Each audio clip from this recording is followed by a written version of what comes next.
নমস্কার সবাইকে। France ready হচ্ছে রাফেল এম মানে রাফেলের নেভেল ভেরিয়েন্টগুলোকে আমাদের ভারতের হাতে খুব শীঘ্রই হ্যান্ড ওভার করার জন্য।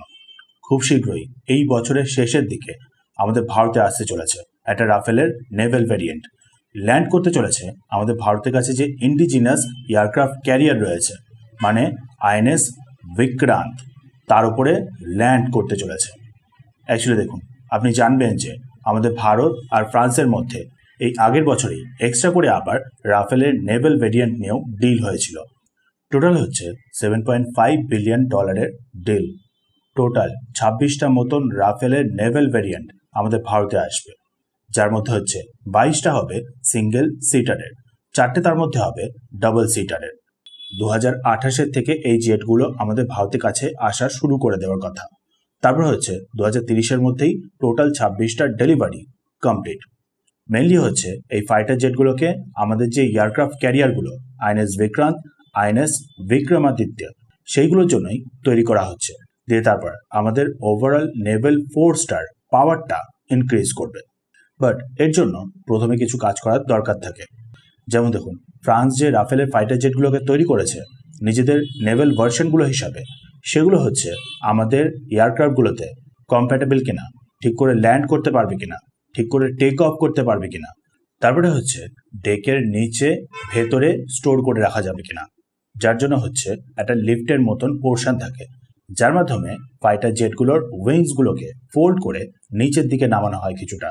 দিয়ে তারপর ডেকের নিচে যে ফাইটার জেটগুলোকে রাখার ব্যবস্থা থাকে সেইখানেই স্টোর করে রাখা হয়। সেইটা করা যাবে কিনা সেইগুলোকে টেস্ট করার জন্যই এই বছরের শেষের দিকে একটা রাফেলের নেভেল ভ্যারিয়েন্ট ফাইটার জেটকে নিয়ে আসা হচ্ছে। ফ্রান্সের একজন পাইলট এই ফাইটার জেটটাকে অপারেট করবে, দিয়ে তারপর আমাদের এই আইএনএস বিক্রান্তে ল্যান্ড করার চেষ্টা করবে। ল্যান্ড করার জন্য যে অ্যারেস্টার গিয়ারগুলো ব্যবহার করা হয়, ওয়্যারগুলোকে ইউজ করা হয়, মানে যে দড়িটার মাধ্যমে অ্যাকচুয়ালি ফাইটার জেটগুলোকে থামানো হয় সেইটা প্রপার কাজ করছে কিনা সেইটাই চেক করা হবে। তারপরে হচ্ছে আমাদের যে আইএনএস বিক্রান্তের ডেকটা, তার সামনে যে উঁচু পোর্শনটা, স্কি জাম্পের পোর্শনটা, সেখান থেকে একটা প্রপার রাফেলের নেভেল ভেরিয়েন্টের ফাইটার জেট লঞ্চ করতে পারবে কিনা সেইটাও এই ক্ষেত্রে চেক করা হবে।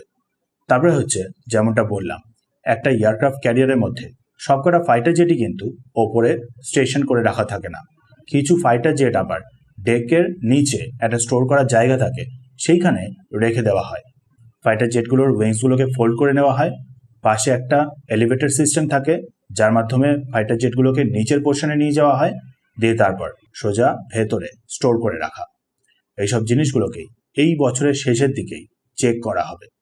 দিয়ে তারপর হচ্ছে পরের বছরে আবার আমাদের ভারতের যে নেভেল পাইলটরা রয়েছে তারা অ্যাকচুয়ালি এই রাফেলের নেভেল ভেরিয়েন্টের জেটগুলোর ওপরে টেস্ট করবে, প্রপার ট্রেনিং নেবে। দিয়ে তারপর পরপর ডিসাইড করবে কোন পোর্শনটাকে অ্যাকচুয়ালি কিভাবে মডিফাই করতে হবে, কি কি এক্সট্রা করে আবার ইনক্লুড করতে হবে। দিয়ে তারপর তার পরের বছর থেকেই মানে 2028 থেকেই এই রাফেলের নেভেল ভেরিয়েন্টগুলো প্রপারলি আমাদের ভারতে হ্যান্ড ওভার শুরু করে দেওয়া। প্রথম ব্যাচে 4টের মতন রাফেলের নেভেল ভেরিয়েন্টের ফাইটার জেট আমাদের ভারতের হাতে হ্যান্ড ওভার করা হবে। দিয়ে তারপর কিছুটা আবার 2029 আর ফাইনাল টোটালটা কমপ্লিট করে দেওয়া হবে 2030 মধ্যে। এই বছরই আমাদের এয়ারক্রাফট ক্যারিয়ারে প্রপার ল্যান্ড করে এইসব কিছু চেক করা মানে হলো ফ্রান্সও চেষ্টা করছে যত তাড়াতাড়ি সম্ভব আমাদের ভারতকে এই রাফেলের নেভেল ভেরিয়েন্টের ফাইটার জেটগুলোকে ডেলিভার করার।